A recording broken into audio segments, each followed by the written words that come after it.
off with one. And, this will be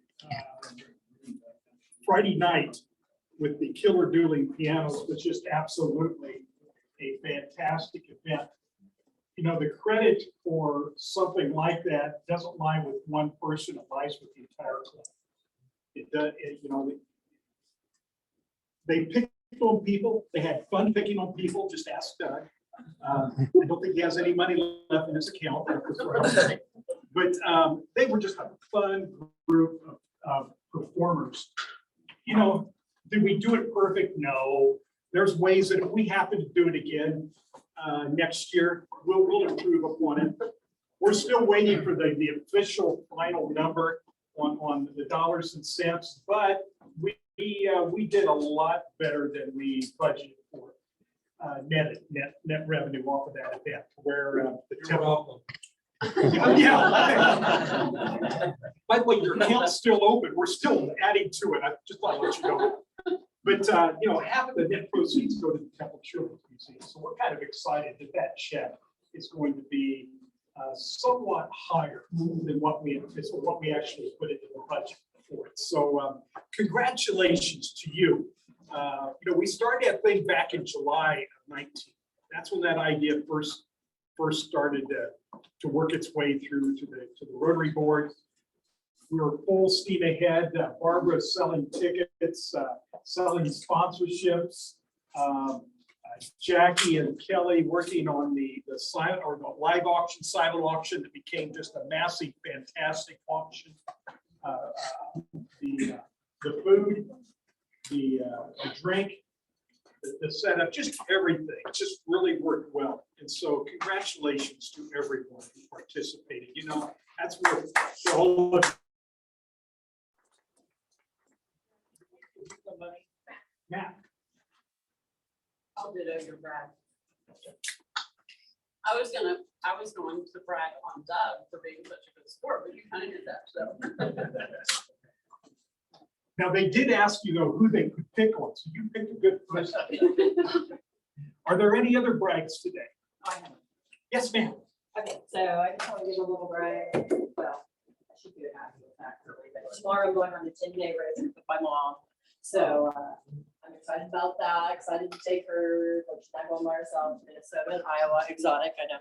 And so I will give you an update. I won't be here at the next one, but I will definitely be back. Great. We'll see you then. Just yeah, I don't know where we'll be at on that Thursday because we're kind of moving around right now. We'll just stay tuned to your email. Any other $2 brags? Yes, sir, ma'am. Excuse me. I want to brag on our partners, Temple ISC and Temple College joined forces on a new grant to provide cybersecurity for students. And we got almost 1.5 million to help implement that program. So we're really excited about it. Let's start soon. Great, congratulations. I'll move along because we don't want to take anything away from our speaker today or what he's going to provide you the opportunity to participate in. We do have a second reading for Mike again. Mike is the owner of Wayne's Pizza and Things. In fact, he may be walking in any moment. The next Rotary Social is the last Thursday of this month. That's the 5th Thursday of September. It'll be Porky's on South 2nd Street. And is there any other, Barbara, do you have anything or any looking at Kelly? Yes, Thomas. I'm running a tad behind, so all you folks that I missed, as you walk through the door, like I did late, I was visiting Dr. Ponte's compadres over there at Temple College. So I had my tickets, I had change. So if you want to be part of the card draw this evening or afternoon, I should say, I'm back here. Good. I'll bring some to you. So Thank you, Thomas. Our speaker today is new to this location, not new to Texas. Lieutenant Colonel Jamie Creek. I actually had the opportunity to meet out at Dead Fish Grill. Guardsman, of course, I knew that Major Derek, and I could not pronounce his last name. Rusha. Rusha. I couldn't spell it. Okay. So anyway, you know me, I like to stir things up, so I get in the middle and start making some nasty comments about the guard. Yeah, be about Fort Hood and stuff, and the major saw who it was and started laughing, and this guy makes a comment something like, "I'm just getting ready to deck you." So anyway, I don't go into a lot of details on introductions, other than just to tell you that the 278 is new in Temple, Texas. I'm not going to say anything more because I've gone, Jamie, take care of that. Please, welcome. Good to have you here. To the Armory 3278, 3rd Squadron 278, ACR Armored Cavalry Regiment. It's an honor to have you all here. It's an honor to share our story. It's interesting to say the least. But it's important to note, I know we just ate and everybody's drinking tea. I'm informal. There's no requirement for you to sit there and suffer through anything that you don't want to right out the door. So left is the ladies, right is the men. So just and then come back on. And I'm not going to keep you very long here because I got some good items that I'm going to touch you feely, and I want you to see that some good equipment out there, kind of show you what the soldiers are going through. But before, I know 1300, 1 o'clock is your backstop. I'm going to do everything I can to get you out of there, so I won't keep you long here. So I have 2 rotations of 15 minutes next door, so we'll get you in and get you out of there. So what do you see going on here? Who's been at this armory before? Okay, so you probably met the 36th Sustainment Brigade, who was in this armory before. So back in June, I did a swap with 36th Sustainment Brigade. 36th Sustainment left, 3278 came in. They took everything with them and left me with a nice new shiny armory that just went through a revitalization program. So we got a great shell. We had no furniture. So my drill hall floor out here is completely full of furniture that's going in right now. So we're kind of in that hectic phase right now. So bear with us as we grow and we make our armory our own. And luckily we get to do that with the new armory and new furniture. And shortly, I guess within a year, we'll have new equipment as well. So that's kind of where we look at right now. I mentioned annual training just a little while ago. I just got to brag on my guys. I think we bragged on some folks before, but with a very condensed small force, about 130 soldiers of my 607 that's authorized, we processed 5,800 line items. That's property to 3278. So we went through a lot of equipment. A lot of that was with my neighbors to the north. My unit and all that property came from Pennsylvania. So I can't take full credit of that. My brothers and sisters from Pennsylvania really set us up for success and made the process very smooth. I also brag on the local police department, the sheriff department that helped us block traffic as these came in. And when I say convoys, just shy of 200 wheeled vehicles came into this motor pool during that process, 5s and 10s and upwards to 15 convoys coming up this way. Fortunately, for TxDOT, fortunately for Bell County, I didn't bring my tanks here via your road systems. They went to Meigs via trucks. We call them pets, big giant trucks that all their tanks there, so we didn't destroy the road. So literally a little over 80 track vehicles, 118 rollers of which here.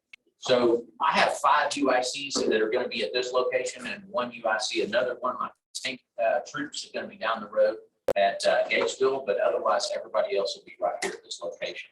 Jimmy, acronyms might not necessarily be understood by many, so you Okay. said MATES, you said UIC, those kind of things. They Right. might not know what you So, are. so the MATES is just basically the Texas Army National Guard's maintenance facility. As they maintain our track vehicles or wheeled vehicles, they have specialized mechanics there to take care of electronics from A to Z that they can take care of all those items right there. That's at North Fort Hood. That is at Gatesville, One of them, just at the very. that's where North Fort Hood is, right there. North, yeah, Yeah. right on the property line. Yeah. We've had a relationship with Fort Hood for many years. Our facility's been there as long as I've been in the Texas Army National Guard. They'll be there long afterwards. So UICs, so that's just simply a nomenclature for each unit that I have. You'll see from the left, the HHT that I have in India. HHT is my headquarters. and then India is an armor troop, followed by Kilo as an armor troop, then tanks. And then you see my infantry that has Bradleys, and my support, the forward support, have made up of many vehicles, wheeled, some track, just all the above. And then Det 3 is going to be my field artillery, and they also got a combination of my mortars and a huge combination of vehicles that you see there. So what does the horizon look for 3278? So the horizon for 3278 is actually it's pretty broad and it's pretty steep actually. So we're asking a lot of my soldiers to stand up. So 2022 from right now to this time next year, we're going to train up our soldiers and we're going to attend gunnery right here on Fort Hood. So we're actually going to fire our tanks right on Fort Hood.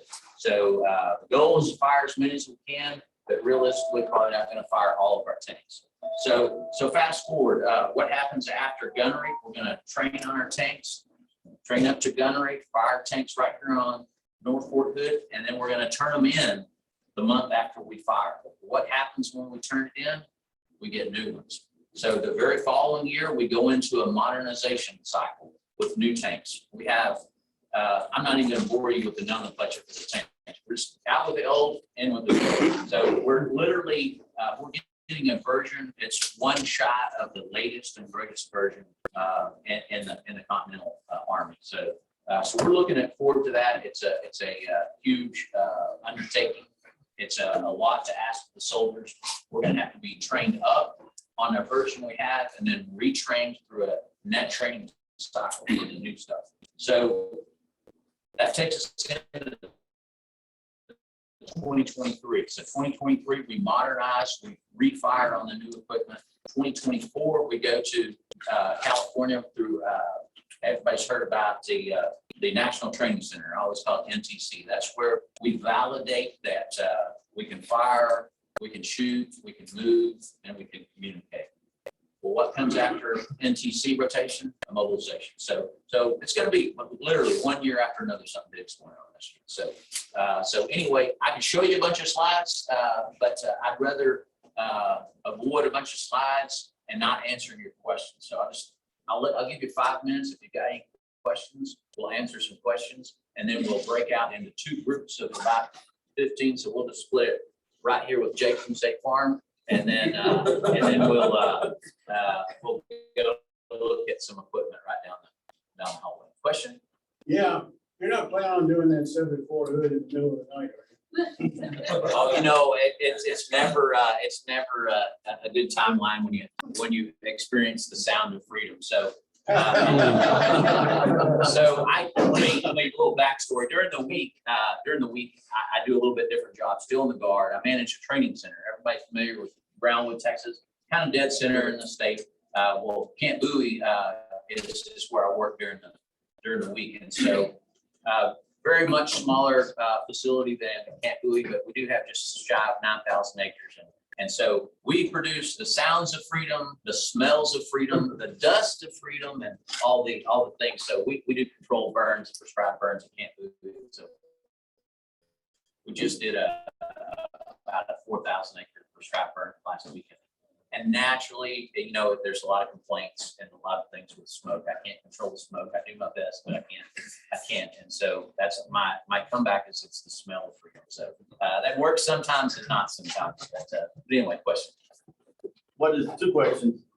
What is the economic impact on this area of having a 600 person cavalry, and then is ESGR still alive? It is. They won't know what. Okay, so let me just take question number 1. So at full capacity, I'm going to be at 607 soldiers. So soldiers being soldiers, just like you and I, we don't want to go anywhere and not have a vehicle. So the majority of those will bring a vehicle into this area. Fortunately, my partners to the south of me, the airport's been gracious. They're going to allow us to park some POVs, personally owned vehicles, next door. So it kind of solves that problem. They're not going to want to sleep on the drill hall floor, so they're going to naturally probably want to stay on the economy. We provide a meal or 2 today, depending on what capacity they're in, whether IDT, individual training like weekend duty or on the summer duty where they're doing annual training. So I have no way to know, what that economic, but I can tell you, I stayed in the hotel down the road many times. I've eaten on the local economy and I filled my truck up here. See 450 of those 607 Joes, then I'd say that's pretty drastic economic impact. So employers support the Guard. It's been a tool I've used personally, been a part of the ESGR.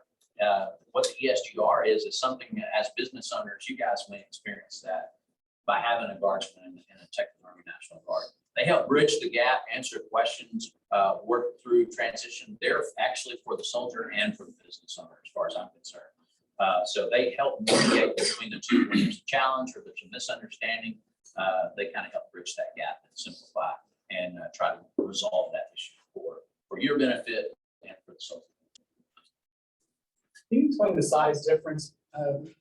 So I know where a regiment falls in from a size from squad, platoon, So in the cavalry realm, we refer to as troops are somewhat the equivalent of a company. A squadron is somewhat the equivalent of a battalion. And then a brigade is somewhat the equivalent of a regiment. That's very simplistic, but without going into a long spiel, does that make sense to you? Kind of help you rate the two. Not that drastically different in numbers, but different terms for different mission sets. Yes, sir. Couple of things. When the old fleet, when the new fleet goes, old fleet goes out, new one comes in. What happens?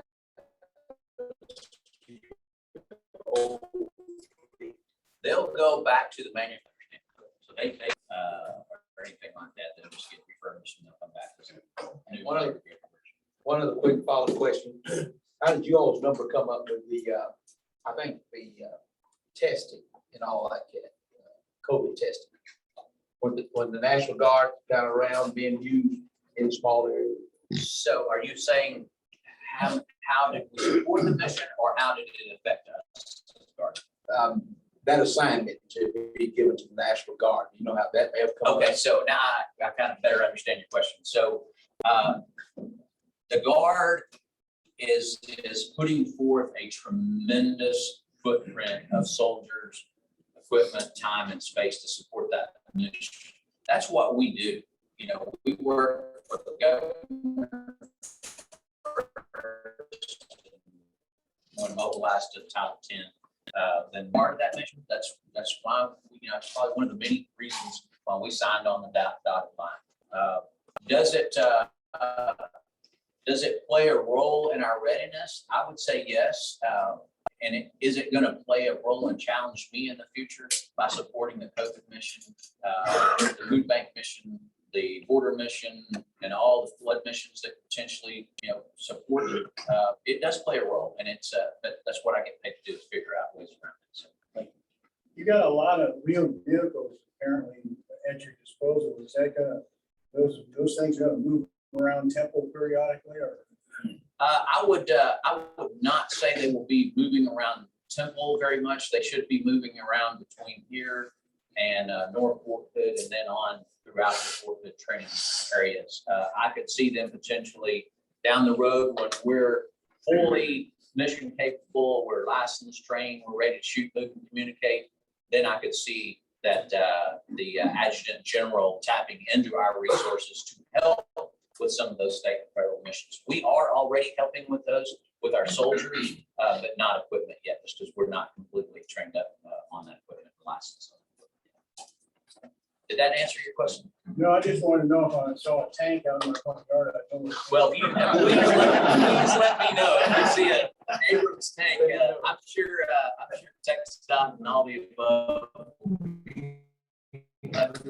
Yes, ma'am. Police staff, you have 607, I believe, individuals here. Is that a rotation or are they here for a certain duration of time? Well, that's a tough question, ma'am. The 607 is going to be our max capacity we always want to strive for. But based on, you know, my position is probably a 24-month rotation, and every position is just a little bit different. Some of the AGRs, the active guard reserves who do this as their full-time job, probably going to be here a little longer. But they even have rotation. So it's every one of them are rotationally based, hopefully at different times, because it can be such a challenge to overcome that right now. Good question. But I think you can clarify that better, talking the once a month and the 2 weeks summer, where you'll have a larger presence here. I think that's Okay. what she was actually asking. Yes, ma'am. I'm sorry. I wasn't clear. Overall, no, overall grant people. That's for announcing how many. Once we're full, we'll have 26 people that work here normal business hours.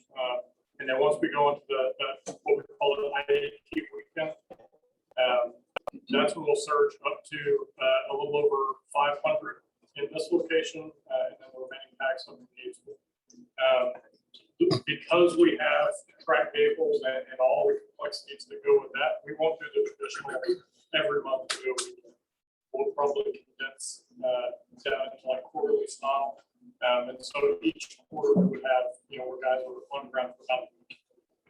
And that would be that kind of big surge of people. And kind of tying that back to your question about the economic impact. So we're about 3 times the size of the sustainment brigade that was here. So I mean, it's going to be a pretty significant change when we do our hiking weekends. And then I'm pretty sure the sustainment brigade, they kind of all drilled at separate times. So they never had their full capacity here on a weekend. We can't do that. It'll be every single person here. And so on those weekends, it'll be big surges, and it's going to impact businesses, and, you know, food, billets, and all the things we run.